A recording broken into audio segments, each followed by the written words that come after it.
Now it is.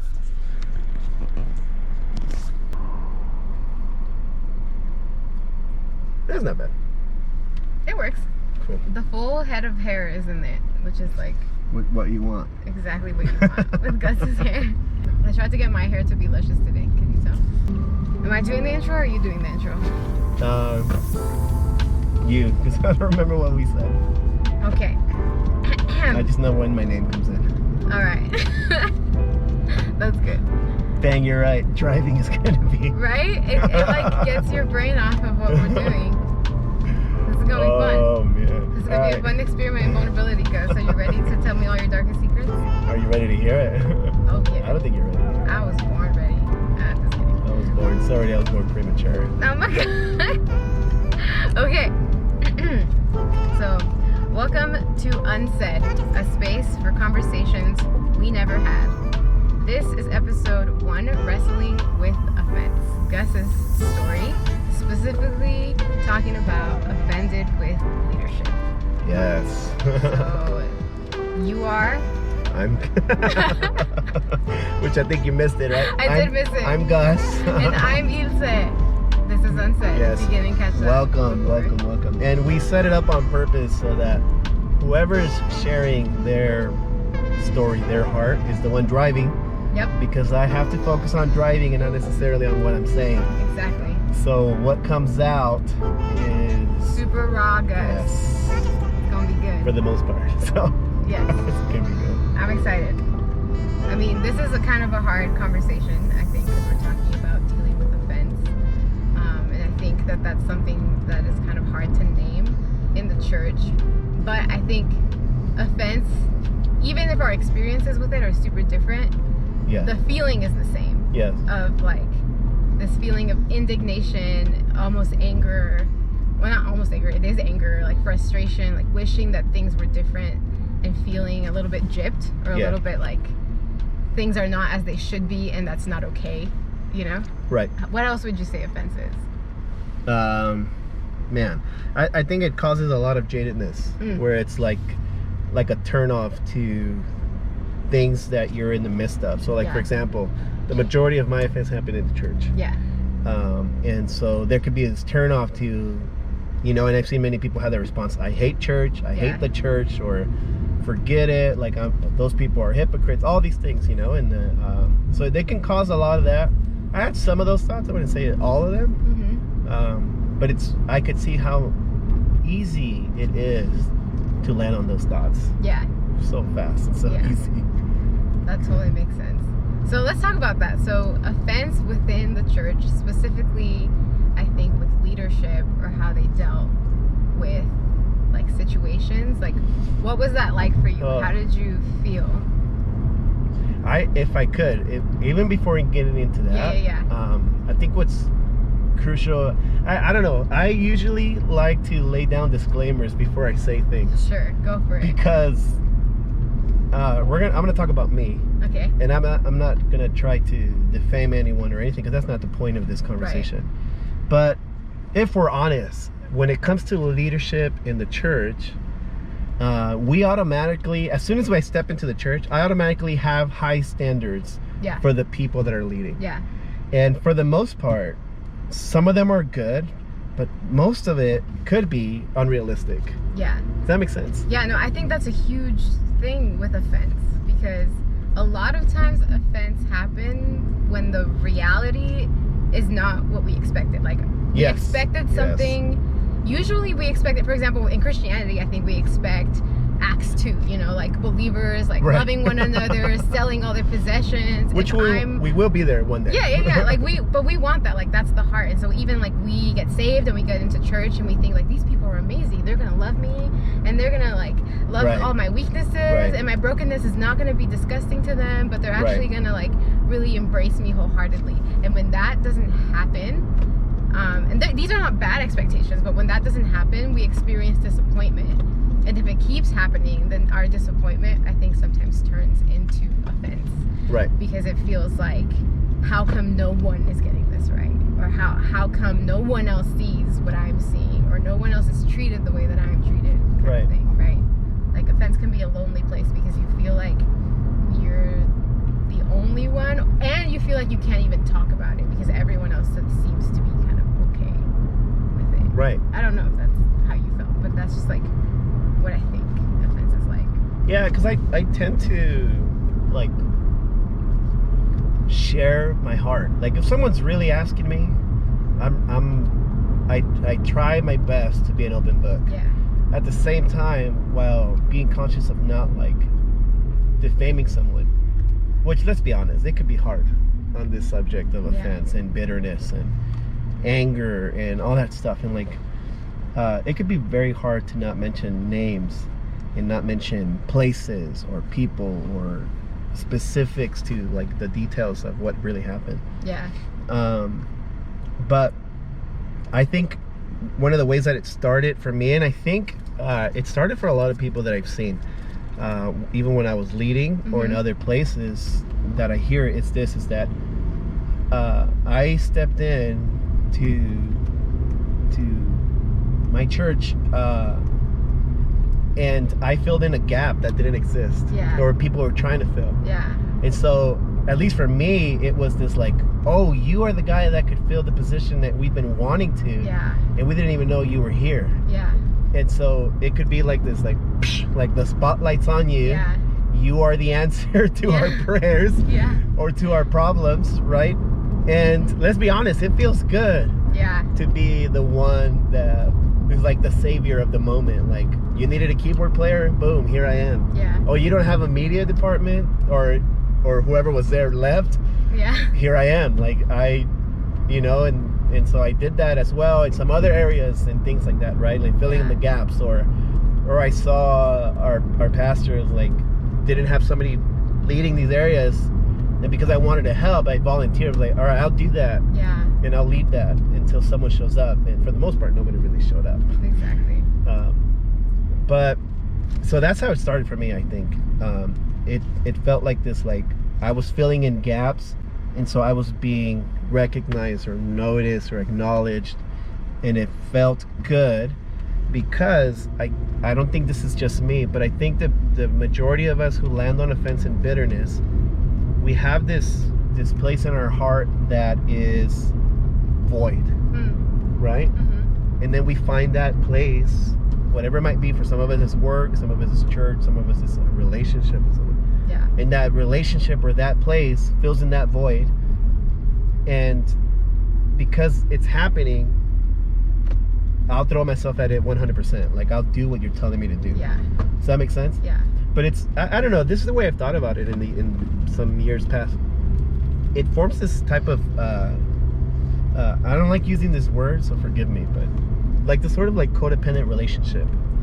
Right? Like it's, I am gonna keep doing that as long as you keep telling me that, and telling me that you love me, tell me that you need me, tell me that you love what I do, and tell me how much what I do is amazing. You know, like be my cheerleader, in other words. And so so it's sort of that like keep feeding me, and I'm gonna you tell me to jump, I'm gonna ask you how high. Like, I think it sounds like and I think this happens a lot for people who like start in church and they get really excited about like being there, that you kind of volunteer for everything, and then it feels so good that you save the day. Like, I am the superhero right now, because then at the beginning there's a lot of celebration, like, yay, like you're here, wow, I can't believe it's such a miracle, we're so blessed, right? And, you know, but then like a year, 2 years, 3 years, for you it was like 8 to 10 like years. It was a lot of years where suddenly celebration became like, but why aren't you doing this? Demands, and like, like responsibility, a little bit of like feeling taken for granted, or feeling used. And so that transition, I think, happens because like in any place we have a tendency that like as soon as we get comfortable we forget to be grateful. You know? Super, And so I think it happens with leadership. They forget to be grateful that they have volunteers, and as volunteers we forget to be grateful that we have like the opportunity to serve. And so it just like it's like this back and forth of like no gratitude. Everybody's taking everyone for granted. There's leadership has expectations, you have expectations, and like the expectations are like kind of going over each other, and so it kind of feels like you never really you're never really getting affirmed. They're never really getting what they want. Right. And so everyone's frustrated and angry. Right. Yeah. So how did that experience? Like, what did you do once you had that experience? What did you do with those emotions? With some of the emotions I had to add on to that because I was in leadership, I would look at how some others maybe around me were feeling about how they were being dealt with. And I was like, man, I don't want to be that guy. Yeah. So I'm not going to share that. Yeah. Or I'm not going to say that, or I'm not going to open up. Does that make sense? Like, I'm like, nope, no thank you. Like, like somebody shares their brokenness, and instead of being met with love, they're being met with, why are you doing that? Like, kind of like a correction. Going back to the expectations. Because they had expectations put on them also. And so then you thinking, if I'm broken, I'm not going to share that because I don't want to be put on blast like that. Right. Like, or I was super cautious about who I shared my brokenness with. Right. Or even, because I think it happens too, where you would someone would share something and suddenly what they shared is being said somewhere else. Okay, so what do you want me to answer specifically? So like with all of that, so it sounds like all of these things created the like need in you to protect yourself, so you didn't share what you were going through. Yes. So even though things were bothering you, so on that thought, you didn't share. Yes. My self-defense mechanism was my mind. Okay. And by my mind, I mean like rationalizing. Yes. Okay. And so in my mind, I thought I was smarter than I actually was, right? Wiser than I was. And there goes the 10-minute mark. I love it. That's good. I was like, oh, no one's listening anymore. You thought you were wiser than you were. Thank you. I got you. And in my mind, I remember these many days. I would get ready in the morning, like get dressed, shower, whatever, right? And I was like, I know that when I step into, because, all right, side note, here's the challenge for me. I didn't only attend the church, I worked at the church. Yeah, in case anybody didn't know. I worked there. And I had... And all your friends were there. Yes. And all of like your important relationships and I filled many hats happening in church at the time. You could recall that. Were multitasking, multi-leading. So I had a plethora of things as to, I know when I show up, this is going to be brought up to my attention. Yeah. Or a leader or one of the pastors texted me and said, hey, we need to talk. I automatically thought, oh, I know why. Because of this. And in me, because I thought I was wiser than I was, I was like, I know they're going to bring this up, and I know what they're going to say. And when they say that, I'm going to say this. And when I say this, I know that they're going to say that. And when they say that, I'm going to respond like this, and I'm going to shut them up. And so I would show up to these so-called meetings or these things because they said they wanted to meet, whoever it was, already angry. About something that has not even been said to me. Like a conversation that hasn't happened yet. Yes. But you're already upset. Like, like even defensive about it. Yes, and I think a lot of us tend to do that. We tend to think we know what people are going to say, how they're going to respond. And I think if I'm being honest, it was the areas that, and this is interesting, like it was the areas I knew that I was falling short in. And I knew I needed to fix some things, or I knew I needed to change my attitude in some areas.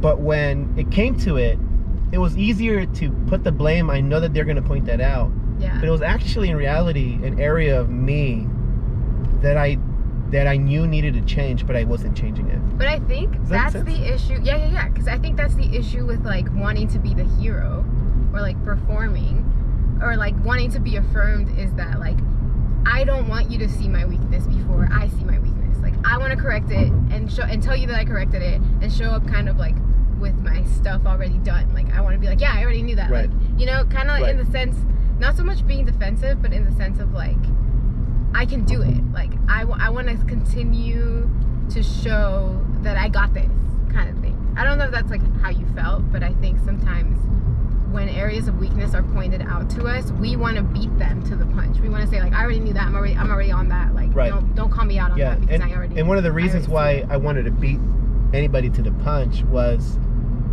because I didn't want people to voice the places that I didn't enjoy about myself. Does that make sense? Yeah. And so I mean, there's so many things. My internal conversation about made up conversations. Yeah. And then here's the interesting part, or the funny part, is that I would show up, let's say, for hypothetically speaking, it was you. Yeah. And you said, Gus, let's meet. I want to talk. And I was like, I know what she's going to say. Yeah. She's going to say this. It's because of that. And when she says that, I'm going to say this. It was because she didn't turn this into me first. Whatever, right? Yeah. And let's say I met with you, and all you wanted to talk about was how I was doing. Yeah. And in me, I was like, it's coming. Finishing and saying was how I made up conversations in my mind. Right. About what was going to be said to me and how I was going to respond about what was being said to me. And that already got me in a place of anger with who I was going to talk to. Mm-hmm. I allowed it to control what my day was going to look like, or what that moment was going to look like. And so I already came with this hostility that you're going to attack me. Yeah. And I'm not going to like it, and I'm going to attack you back. Yeah. I'm gonna let you know how I feel about what you're about to do to me. You know what I mean? Yeah. And I think I was saying, I don't know if it cut off or not, but was that if it was you, again, like the hypothetical scenario, if it was you and you didn't do that, and all you wanted to talk about was how I was doing, or you enjoy working with me, or whatever it might be, and then I'd be angry about you not bringing it up. And just being extra honest about it, that would land me in places with people in my heart. Mm-hmm. She's a hypocrite. She's not really telling me what she feels. Oh. Does that make sense? Yeah. Because I really thought that my thoughts were real, and the honest ones, that I was having the honest conversations with myself. Yeah. That you didn't want to have, or fill in the blank, you or whoever. So you assumed that they were just not being honest with you, as opposed to like when they said, I just wanted to know how you were. Right, rather than like taking receiving that and be like, oh, like, yeah, you just want to know how I am. I'm, you'd be like, no, like, tell me the truth. Like, there's something more that you actually want to talk about. And me, I was saying that. I didn't say it out loud. Because again, I had a fear of them or anybody voicing the things in me that I don't like already. Yeah. So it was just easier to keep that all in here, have it affect this, and then it translate into bad things here. How did you figure out that you were doing that? Oh, that's a really good question. I think the best answer that comes to my mind is that I knew it, and I don't know. Tell me what you think about this. Would that make me a pathological liar? Because I don't know. Self-diagnosed pathological liar. Because again, it's not even that I was doing something wrong. Mm-hmm. Is that I was the only one being honest. So I thought in my mind. Maybe it sounds like a protection, like survival technique. Yes. Kind of like because you can be totally confident that you're telling the truth, like when you're saying something, because it's you. Right. Right. But it's hard to trust other people because you don't know if they're actually telling the truth. So the easiest thing to do is like gauge truth by what you know is true. Like maybe you could say like, I know that you don't like my leadership, or I know that you don't like how I'm doing things. Right. And because I know that you should be confronting me about this, or you want to confront me about this. Yeah. But when you're not, like, that's suspicious. Yes. Right. Super. And so because maybe your defense mechanism was defining what's real about your relationships based on what you know to be true, as opposed to like actually receiving, because like it's possible that people could change, or it's possible that they could realize like it's wrong of me to forever be confronting Gus, right? But because you had already known that was the truth about your relationship with them, then you would never receive it anymore. Exactly. Yeah. But perfect. You add a lot better words than I did. But did it make sense that, like I was saying, like I didn't feel like I was doing anything wrong? Yeah. I felt like I was doing the right thing. And being honest. Yeah. Whether or not the person across the table was being honest with me. Yeah. And I think to add to your question was that sometime after that, again, this was around, specifically where things started coming to the light for me was 2016. It was sometime around then in the fall where I realized I don't want people to treat me like that. I'm gonna choose to not treat people like that. Yeah. Does that make sense? Yeah. Because one, it is unfair if you treated me like that, and at the same time, it's unfair for me to treat you like that. Yeah.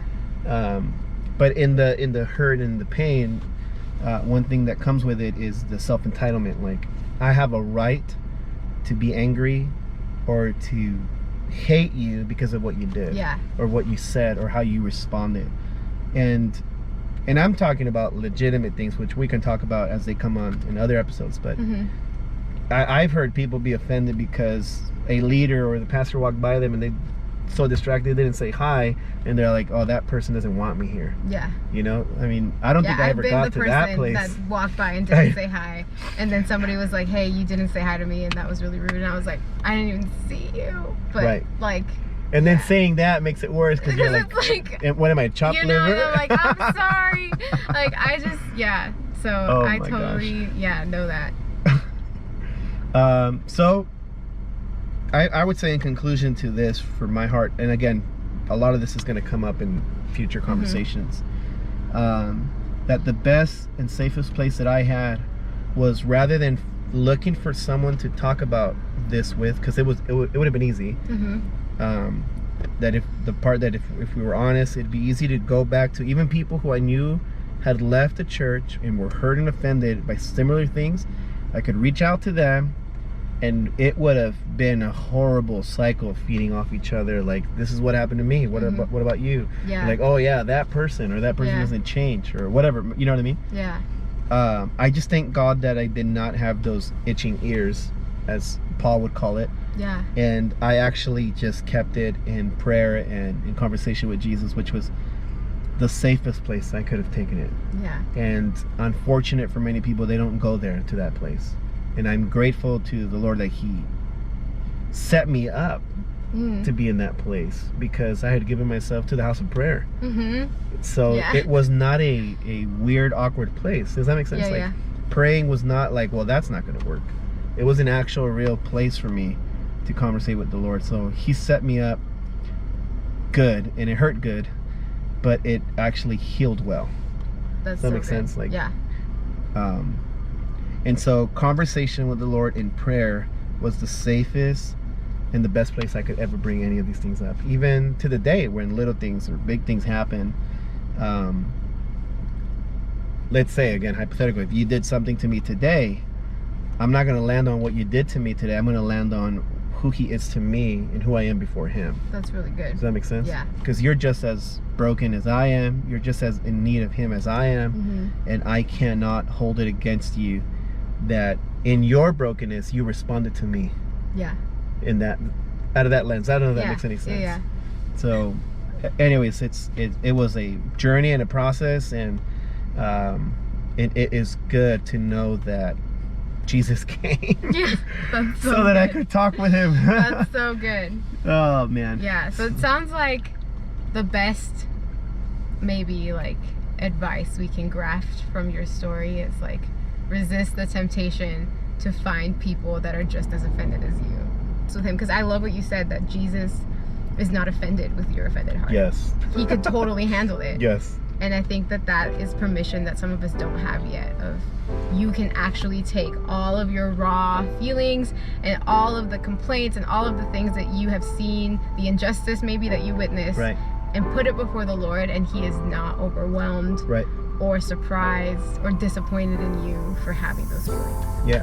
And I will also add, that was perfect, and I will also add, like, that if anybody hearing this is in the same place or not in that place yet, to set themselves up now in cultivating a prayer life now, so that when it comes, if and when a storm hits in your life, in your heart, you're not thinking, well, who cares about prayer? I don't want to talk to the Lord. Like, it's probably his fault, you know, or like, or it's his people, or whatever it may be. I would just say, just setting yourself up now in that place of conversating with him and talking about just everyday things now. That's so and good. not waiting for the storm. Awesome. Yeah, we well, made it. Episode thank you for 1. joining us to episode 1. This is Wrestling with a Fence. Yes.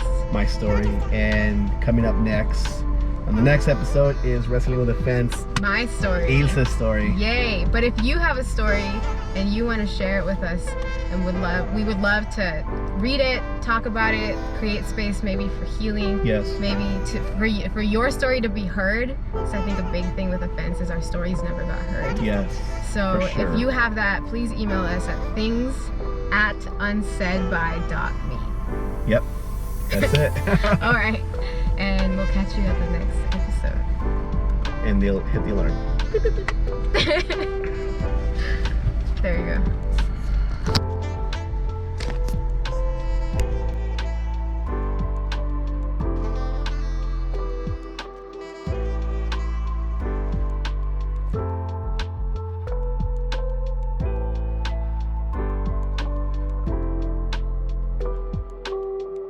But anyways, I bought the, Gus! anyways. Don't kill us!